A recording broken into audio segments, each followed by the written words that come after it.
Timotius pasal yang kedua ayat 11 demikian. Karena kasih karunia Allah yang menyelamatkan semua manusia sudah nyata.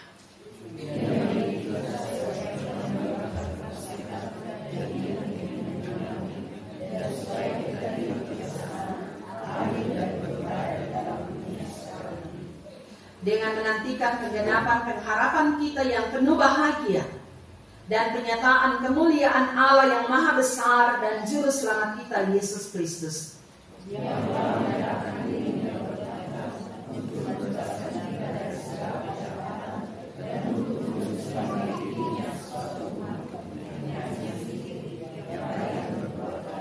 Ayat 15 kita baca bersama-sama.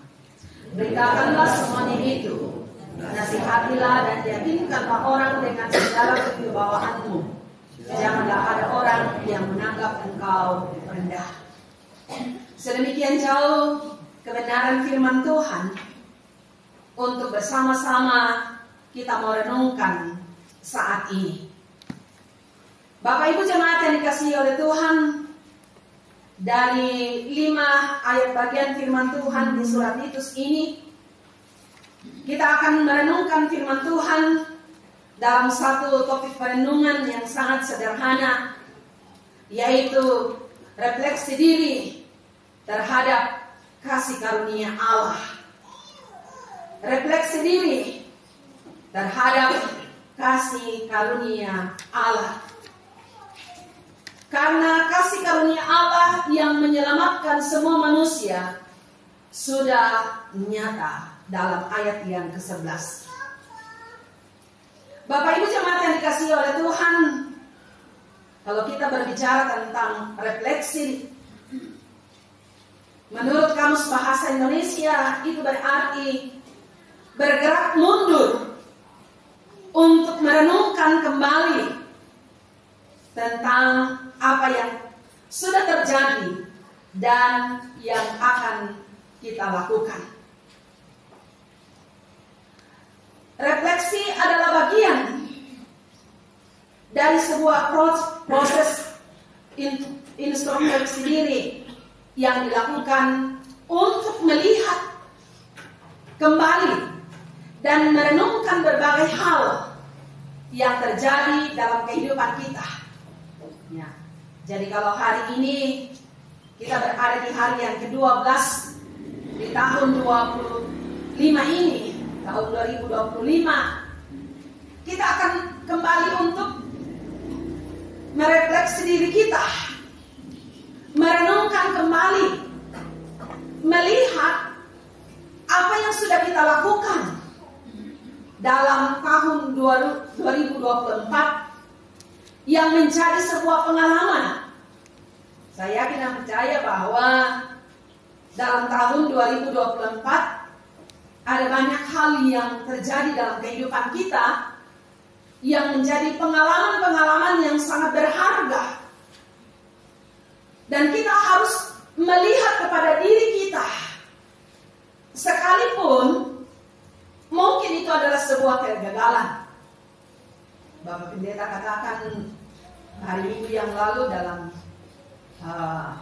mengawali khotbahnya, biarlah kemarahan itu menjadi cambuk untuk lebih maju.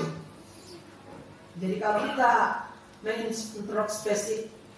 mengintrospeksi diri kita, itu berarti kita melihat kepada diri kita, keberadaan kita, apa yang sudah kita buat, kita renungkan itu, dan akan menjadi sebuah acuan untuk melakukan sesuatu yang lebih baik.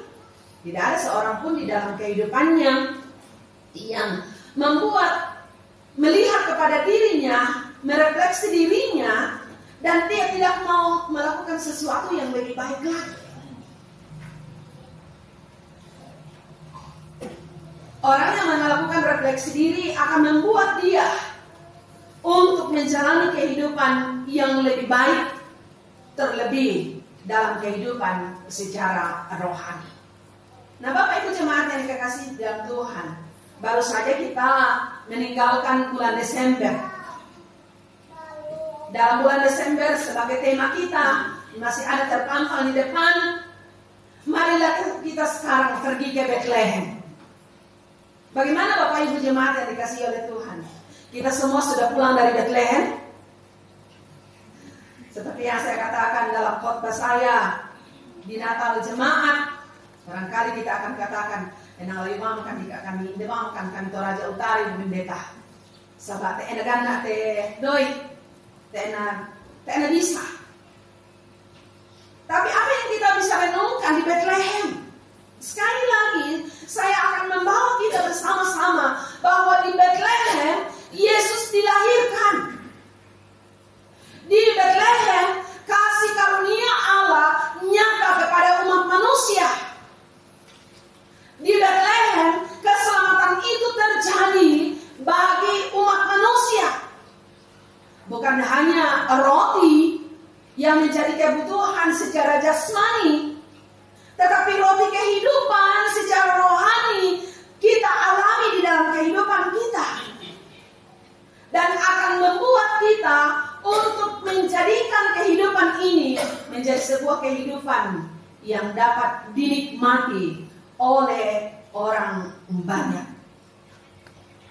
Sehingga kalau kita memperhatikan di dalam surat Yohanes atau Injil Yohanes pasal 4, pasal 1 ayat yang keempat, dia adalah hidup.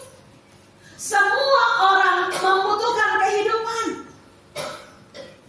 Kalau mau hidup, harus percaya kepada Kristus. Dan Yesus telah datang ke dalam dunia sebagai bukti kasih Allah kepada umatnya. Dan bagaimana kita merefleksikan kasih karunia Allah itu di dalam kehidupan kita sebagai orang yang percaya kepada Allah.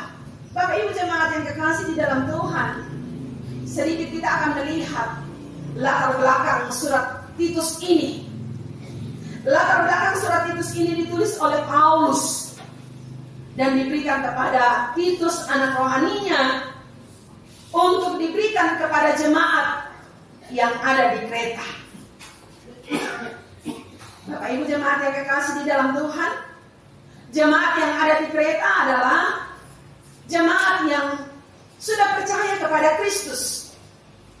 Jemaat yang telah memberikan hidupnya kepada Allah.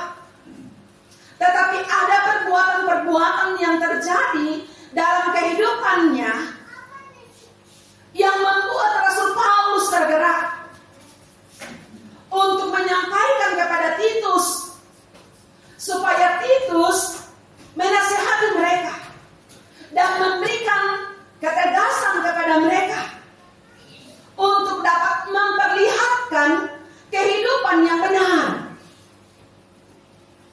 bahwa bukan hanya keselamatan yang harus terjadi dalam kehidupan mereka atau kedudukan mereka sebagai anak Allah, anak-anak Allah terjadi dalam kehidupan mereka, tapi hal yang harus diperlihatkan adalah bagaimana mereka memperlihatkan sebuah kehidupan, baik itu melalui karakter, sikap, tindakan, dan perilaku mereka. Karena beberapa sifat yang terjadi dalam kehidupan mereka dan jelas itu disampaikan oleh Rasul Paulus. Kalau kita melihat di dalam pasal 1 ayat yang ke-12, saya simpulkan di situ Rasul Paulus menyebut mereka sebagai pembohong, binatang buas, pelahap, dan mereka adalah orang yang malas. Mereka hidup masih dalam dongeng-dongeng. Mereka percaya. Sekali lagi, mereka mengatakan bahwa mereka adalah orang yang percaya kepada Kristus. Tetapi mereka masih percaya kepada dongeng, takyuk. Mereka mengaku mengenal Allah, tetapi perbuatan mereka menyangkal Dia. Inilah yang terjadi dalam kehidupan mereka. Sehingga Rasul Paulus menyampaikan dalam pembacaan kita di dalam ayat yang ke-11 tadi, karena kasih karunia Allah yang menyelamatkan semua manusia sudah nyata. Bapak Ibu jemaat yang dikasihi oleh Tuhan, kasih karunia Allah yang dinyatakan di dalam Kristus Yesus bukan hanya mengubahkan kedudukan kita sebagai anak-anak Allah, tetapi harus mengubahkan sikap, karakter, dan tindakan kita sehingga kehidupan kita memuliakan Allah. Apa yang akan kita renungkan dari kasih karunia Allah itu yang akan memacu kita dalam menjalani kehidupan yang Tuhan karuniakan dalam tahun 2025 ini, dan kita baru berada di awal, baru di hari yang ke-12 dalam tahun 2025 ini. Apa yang harus terjadi dalam kehidupan kita yang akan membawa kita, membawa acuan bagi kita untuk memperlihatkan bahwa kita benar-benar adalah orang yang sudah menikmati kasih karunia Allah itu. Sebagai orang yang menikmati keselamatan di dalam Kristus Yesus, sekali lagi bukan hanya mengubahkan posisi kita atau kedudukan kita dari hamba dosa yang dulunya adalah hamba dosa, sekarang bukan lagi hamba dosa, tetapi akan memperlihatkan sebuah kehidupan yang lebih baik. Itu sebabnya dalam ayat yang ke-12, Ia mendidik kita supaya kita meninggalkan kefasikan dan keinginan-keinginan dunia, dan supaya kita hidup bijaksana, adil, dan beribadah di dalam dunia sekarang ini. Hal yang akan terjadi dalam kehidupan kita setelah kita merefleksi diri kita terhadap kasih karunia Allah itu adalah menyatakan sebuah perubahan hidup. Menyatakan sebuah perubahan hidup yang mana di dalamnya Rasul Paulus katakan ia mendidik. Kata mendidik ini dari katanya adalah mendisiplin. Seorang yang mengikuti sebuah pendidikan, dia belajar, dia pasti akan berubah dari tidak tahu menjadi tahu. Kalau dia sudah tahu, dia tidak akan mungkin melakukan yang ia tidak tahu. Bapak Ibu jemaat yang dikasihi oleh Tuhan, kita sebagai orang yang percaya kepada Tuhan, Allah mau supaya dalam kehidupan kita dengan menikmati kasih karunia Allah itu akan membuat kita meninggalkan segala kefasikan kita. Apa yang diperlihatkan oleh Rasul Paulus kepada Titus ini untuk jemaat yang ada di Kreta, dia harus melihat bahwa sesungguhnya mereka harus memperlihatkan perubahan hidup yang akan membuat mereka meninggalkan segala kefasikan. Apa itu fasik? Itu adalah sebuah sifat yang dimiliki di mana seseorang mengetahui kebenaran tetapi dia tidak melakukannya. Itu adalah orang fasik. Dia mengetahui kebenaran. Tadi dalam pasal 1 ayat 15 dikatakan, mereka mengaku mengenal Allah, tetapi mereka tidak melakukan kebenaran itu. Kebenaran itu tidak mengubahkan hidup mereka, tetapi mereka masih melakukan perbuatan-perbuatan yang tidak dikenal oleh Allah. Bapak Ibu saudara-saudara, ini yang akan menjadi acuan bagi kehidupan kita. Tuhan membawa kita masuk di dalam tahun 2025 dengan satu tujuan, adalah mau membawa kehidupan kita semakin menyenangkan hati Tuhan. Apa yang Tuhan kenal dalam kehidupan kita, itu yang harus kita lakukan. Tapi kalau kita tidak melakukannya, kita sama seperti dengan orang fasik. Dan saya yakin dan percaya bahwa kita tidak mau disebut sebagai orang fasik di dalam kehidupan kita. Mungkin tidak seperti dengan yang saya katakan.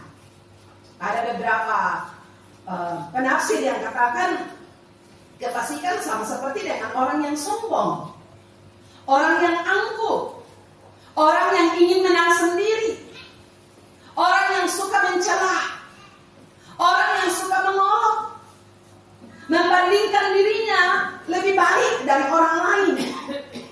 Dia hidup di dalam kedengkian, iri hati, dan lain-lain sebagainya yang terjadi. Itu sama seperti dengan orang fasik. Dan mudah-mudahan itu tidak ada pada diri kita.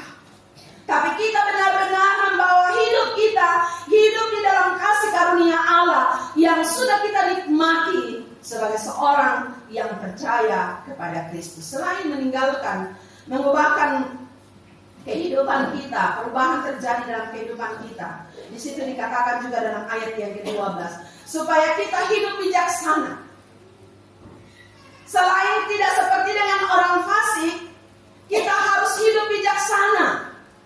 Dan hidup bijaksana yang dimaksudkan di sini adalah menyangkut kepada pribadi kita, itu tertuju kepada diri kita,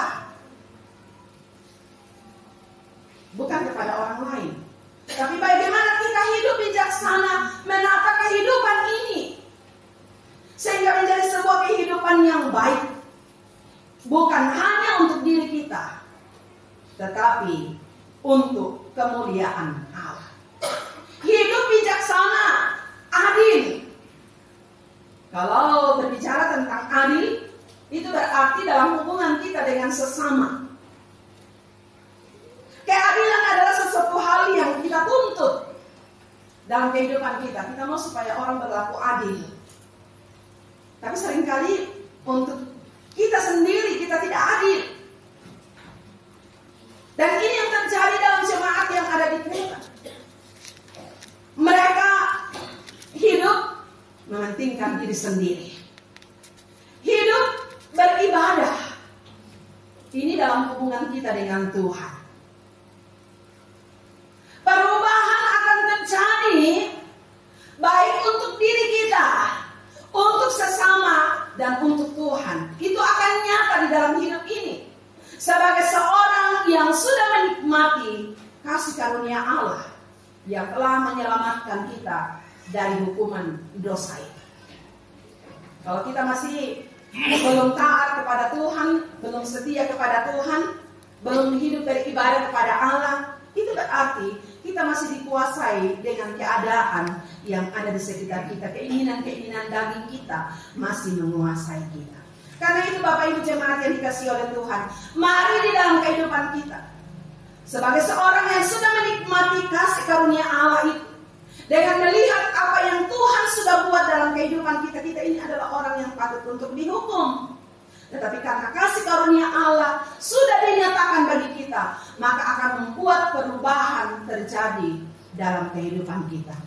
Jangan sampai kehidupan masa yang lalu, tahun 2024 itu masih kita bawa di dalam tahun 2025. Kita tinggalkan semua sifat-sifat yang tidak baik, yang tidak benar, yang tidak menyenangkan hati Tuhan, yang tidak memuliakan Tuhan. Kita tinggalkan semuanya itu dan mengubahkan hidup kita, melakukan sesuatu yang menyenangkan hati Allah. Bapak Ibu jemaat yang dikasihi oleh Tuhan, kasih karunia Allah yang mengubahkan itu akan menuntun kita hidup di dalam pengudusan. Dalam ayat yang ke-14, yang telah menyerahkan dirinya bagi kita untuk membebaskan kita dari segala kejahatan dan untuk menguduskan bagi dirinya suatu umat kepunyaannya sendiri yang rajin berbuat baik. Bapak Ibu jemaat yang dikasihi oleh Tuhan, satu hal yang Allah mau dalam kehidupan kita sebagai seorang yang menikmati kasih karunia Allah itu di dalam hidup kita, yang menikmati keselamatan di dalam kehidupan kita, adalah hidup di dalam pengudusan. Bapak Ibu jemaat yang dikasihi oleh Tuhan, hari ini kita bersama-sama akan masuk dalam sakramen perjamuan kudus untuk kembali merefleksi diri kita, mengenang akan karya Kristus. Kita adalah orang yang berdosa, Tetapi Yesus rela mati karena kita. Dan Dia mau menguduskan kita. Dia mau supaya di dalam kehidupan kita ini, kita benar-benar hidup di dalam kekudusan itu. Banyak orang dalam kehidupannya tidak sadar bahwa dia adalah seorang yang sudah percaya kepada Kristus. Tetapi yang dia lakukan adalah tetap hidup di dalam dosa. Mereka tetap hidup di dalam dosa. Sekali lagi apa yang disampaikan oleh Rasul Paulus kepada Titus untuk disampaikan kepada jemaat yang ada di Kreta ini. Ia telah menyerahkan dirinya untuk membebaskan kita dari segala kejahatan. Luar biasa. Apa yang Tuhan buat, apa yang Kristus buat, hanya untuk menguduskan kita. Sebagai seorang yang sudah menikmati keselamatan, sebagai kasih karunia Allah bagi kita, akan senantiasa mengingatkan kita akan karya Kristus, di mana Dia sudah menguduskan kita melalui pengorbanannya, melalui darahnya yang tertumpah, akan menguduskan kita. Bukan hanya menguduskan kita, tetapi mendamaikan kita dengan Allah. Kita adalah orang yang bermusuhan dengan Allah karena ketidaktaatan kita, karena ketidaksetiaan kita. Tetapi Kristus mati untuk mendamaikan kita dengan Allah. Bahkan yang lebih lagi adalah membawa kita ke dalam sebuah pengharapan. Seringkali kalau kita masuk dalam sakramen perjamuan kudus, satu hal yang ditekankan ialah di saat kita melakukannya itu, kita akan mengingat kembali tentang karya Kristus dan memberitakan akan karya Kristus itu kepada orang-orang lain. Supaya apa? Dengan satu tujuan, supaya orang-orang lain bisa percaya dan bisa menikmati keselamatan di dalam Kristus Yesus. Terlebih akan membuat kita untuk hidup di dalam pengharapan. Pengharapan apa itu? Pengharapan akan keselamatan masuk di dalam kehidupan kekal. Dalam ayat yang ke-13. Dengan menantikan penggenapan pengharapan kita yang penuh bahagia dan kenyataan kemuliaan Allah yang maha besar dan juru selamat kita, Yesus Kristus. Bapak Ibu jemaat yang dikasih di dalam Tuhan, kalau kita telah menikmati kasih karunia Allah itu yang menyelamatkan kita, akan membawa kita hidup di dalam atau menuntun kita dalam kekudusan, pengudusan diri. Jadi kita bisa membedakan mana orang yang percaya kepada Kristus dan mana yang tidak percaya kepada Kristus. Itu akan diperlihatkan dari kehidupannya, dari ketaatannya. Dan yang ketiga adalah orang yang menikmati kasih karunia Allah dengan melihat apa yang Tuhan sudah buat, akan menuntun kita ke dalam pengharapan. Bapak Ibu saudara-saudara yang kekasih di dalam Tuhan, kita ada sampai hari ini, itu adalah karena kasih karunia Tuhan. Karena anugerah Tuhan, karena kemurahan Tuhan bagi kehidupan kita. Dan kita masih hidup di dalam satu pengharapan, yaitu masuk di dalam kekekalan, ke dalam kemuliaan Allah, ke dalam kehidupan kekal yang disiapkan oleh Kristus kepada setiap orang yang percaya kepada Dia. Dan dalam menantikan pengharapan itu,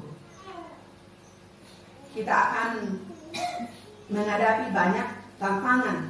Tidak mudah, Bapak Ibu saudara-saudara. Tidak mudah. Kita akan mengalami banyak masalah. Tapi saya mau mengatakan kepada kita bersama-sama adalah bahwa di dalam menantikan pengharapan, sekalipun kita akan diperhadapkan dengan banyak masalah, tetapi itu akan menuntun kita ke dalam kedewasaan secara rohani.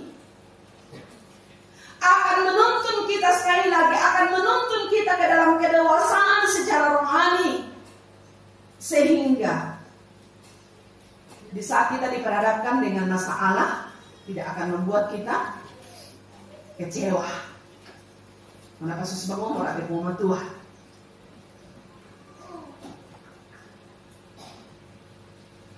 Dan lain sebagainya, pertanyaan-pertanyaan yang sering kali muncul di saat kita menghadapi tekanan yang begitu berat.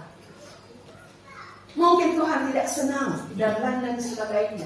Tapi sekali lagi, itu akan membawa kita ke dalam kedewasaan secara rohani, berpikir dewasa. Tidak mudah kecut, tidak mudah kecewa, dan lain sebagainya. Tetapi kita akan menata kehidupan kita, sehingga apa yang kita rencanakan, apa yang kita harapkan dalam kehidupan secara rohani, benar-benar akan menjadi sebuah kenyataan. Di saat Kristus datang kedua kali, kita didapati sebagai orang yang setia. Kita akan didapati sebagai orang yang taat. Karena itu, bagaimana kita menghargai kasih karunia Allah di dalam kehidupan kita? Ada satu zona waktu yang saya mau perlihatkan bagi kita di Indonesia ini. Ada 3 zona waktu, yaitu Wita, Wit, dan Wit. Saya mau membawa kita di dalam zona waktu Indonesia Barat. Waktu Indonesia Barat, Wit. Orang yang menghargai kasih karunia Allah akan menghargai waktu yang Tuhan karuniakan. W itu adalah waktu. Dia akan menata kehidupannya menggunakan kesempatan yang ada. Kalau Tuhan masih berikan kita nafas hidup ini, Tuhan masih memberikan kesempatan untuk kita hidup, pergunakan dengan baik waktu itu. Jangan sia-siakan waktu yang ada. Jangan sia-siakan kesempatan yang ada. Karena hari ini tidak akan terulang besok. Tapi mari kita tata dengan baik, sehingga semua waktu demi waktu yang kita lalui semua akan berharga. Tidak akan berlalu sia-sia. Akan berarti, bermanfaat bagi kita. Dan akan membawa kita untuk menikmati sesuatu yang indah di dalam kehidupan kita. Yang kedua adalah iman. Bapak Ibu jemaat yang kekasih di dalam Tuhan, sekali lagi dalam menjalani kehidupan ini, kita sedang diproses. Iman kita ini sedang diproses. Bagaimana kita mau memperlihatkan apakah iman kita bertumbuh, ataukah kita tetap, ataukah kita seperti dengan pohon bonsai, ya, tidak bertumbuh. Iman yang ada pada diri kita harus bertumbuh. Orang yang menghargai kasih karunia Allah di dalam hidupnya, selain dia menggunakan waktu yang ada, dia akan hidup di dalam iman percayanya kepada Tuhan. Tidak ada sesuatu yang akan menggoyahkan dia. Kita akan seperti dengan Rasul Paulus. Tidak ada sesuatu yang akan memisahkan kita dari kasih karunia Allah itu. Sekalipun itu kita hidup di dalam penderitaan, kelaparan, aniaya, dan lain sebagainya, tidak akan membuat kita terpisah dengan Allah. Karena apa? Kita punya iman di dalam Kristus Yesus. Dia yang akan menyertai kita, dia akan memelihara kita dan memberikan kemampuan untuk boleh melewatinya. Bagaimana kita mempertaruhkan hidup kita dalam tahun 2025 ini? Sekali lagi kita baru di hari yang ke-12. Iman kita sedang dituntut untuk semakin bertumbuh dan bertumbuh. B yang atau kata huruf yang ketiga adalah B. Menjalani orang yang menghargai kasih karunia bukan hanya menggunakan waktu yang ada, dia hidup di dalam imannya, tetapi dia akan menghasilkan buah. Jadi WIP itu waktu, iman, dan buah. Buah harus nyata dari setiap tindakan-tindakan kita. Apakah buah itu menyenangkan hati Tuhan? Kalau kita kembali melihat apa yang disampaikan oleh Rasul Paulus kepada jemaat yang ada di Galatia, kita dituntut untuk menghasilkan buah roh. Ada 9 buah roh. Mari kita perlihatkan itu di dalam diri kita, sehingga akan nyata, akan dinikmati oleh orang-orang yang ada di sekitar kita. Itu sebabnya dalam ayat yang ke-14 bagian yang terakhir, saya bacakan ayat yang ke-14. Yang telah menyerahkan dirinya bagi kita untuk membebaskan kita dari segala kejahatan, dan untuk menguruskan bagi dirinya suatu umat kepunyaannya sendiri, dan rajin berbuat baik. Perbuatan baik akan nyata melalui buah-buah yang dapat dirasakan oleh orang-orang yang ada di sekitar kita. Karena itu Bapak Ibu jemaat yang dikasihi oleh Tuhan, mari di dalam kehidupan kita, mari kita merefleksikan diri kita akan kasih karunia Allah yang sudah nyata, yang sudah menjadi bahagian di dalam diri kita. Perlihatkan perubahan.